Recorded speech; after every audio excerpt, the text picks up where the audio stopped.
नातवानं टोप्याचं गाठोड घेतलं आणि टोप्या विकायला चालला. टोप्या विकायला जात असताना वाटेमध्ये एक जंगल लागलं. तो त्या जंगलातल्या एका झाडाखाली गेला, जेवण केलं, पाणी पिला आणि तिथं झोपी गेला. ना तो झोपी गेला, काही माकडे आले, गाठोड्यामधल्या टोप्या घेतल्या, झाडावर जाऊन बसले. ना तो उठून बघतो तर काय, सगळ्या टोप्या माकडे घेऊन गेलेले असतात. मग आता आजानं काय सांगितलंय तेच करायचं.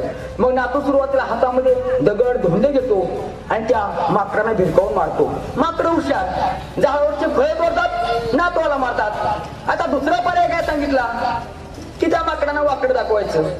माकडांना वाकडं दाखवलं, माकडं हुशार, त्याला वाकडं दाखवू लागले.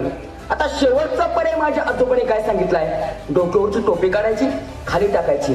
नातवानं डोक्यावरची टोपी काढली, खाली टाकली. त्याला वाटलं आता माकडं तसंच करतील, पण माकडाने तसं नाही केलं.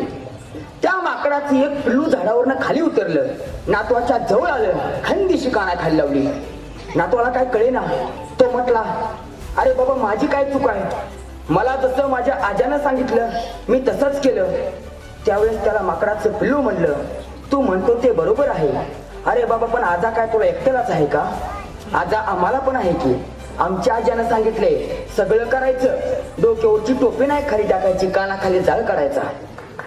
बांधवानो, मागच्या पिढीतली माकडं सुधारली, आपण कधी सुधारायचं? बदल कुठून करायचा, सुरुवात कुठून करायची? हा बघा, हा माझ्या हातामध्ये 15,000चा मोबाईल आहे.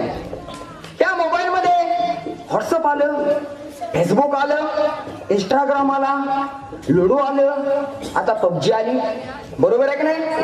ह्या मोबाईल मध्ये आमच्या वॉलपेपरला आम्ही फोटो कोणाचा ठेवतो, करीना कपूर, करिश्मा कपूर, काजल, कॅटरीना, आर्ची. आता आर्ची काय आपल्या मामाची मुलगी आहे का? नाही ना.